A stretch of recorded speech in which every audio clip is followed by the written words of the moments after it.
I know of a leader who gathered the direct reports together and asked for them to come up with a list of three things. One, what worked very well in the period identified? What didn't work very well? And thirdly, what each individual direct report believed would work as a suggestion. They were encouraged to drop a minimum of two and a maximum of about five. They were told if they didn't have up to, it was okay, but everyone had to have input. And they were all encouraged to drop it off directly to the leader. At the agreed time, at another meeting, they all gathered together, the leader and all the direct reports, and they went through all the suggestions that were made. Every suggestion was deliberated on, albeit anonymously. So no one knew whose suggestions they were talking about, except the person who had dropped them. At the end of the very engaging session, everyone had something to say. The topics or the suggestions that were brought up were dissected so thoroughly, and everyone agreed that these ones will work and these ones won't work.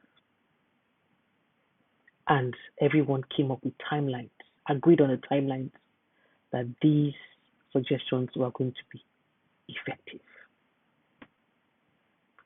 At the end of that session, everyone walked out with a sense of ownership. Every direct report believed that his or her voice mattered, and they were a valuable contributor to the direction of this organization in question. That it's a participative leadership style. Another word for that is a democratic leadership style.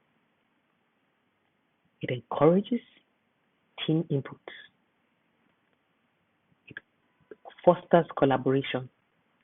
And of course, the morale of everyone in that team is not only heightened, but maintained. And of course, democratic leadership is the exact opposite of the autocratic or authoritarian leadership. Like the name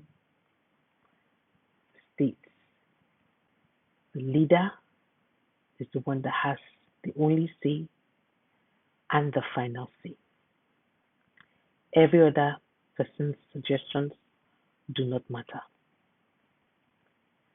Once the leader has said something in an authoritarian environment, there's no questioning, there are no suggestions or inputs by the subordinates or other team members.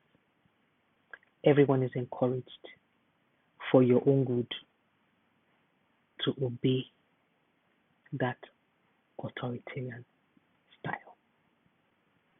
I've described two styles of leadership. Do you see yourself in any of these ones? What do you believe are the advantages or disadvantages in any environment? Sometimes it's good to have a mix of all the leadership styles, depending on the situation at hand. For example,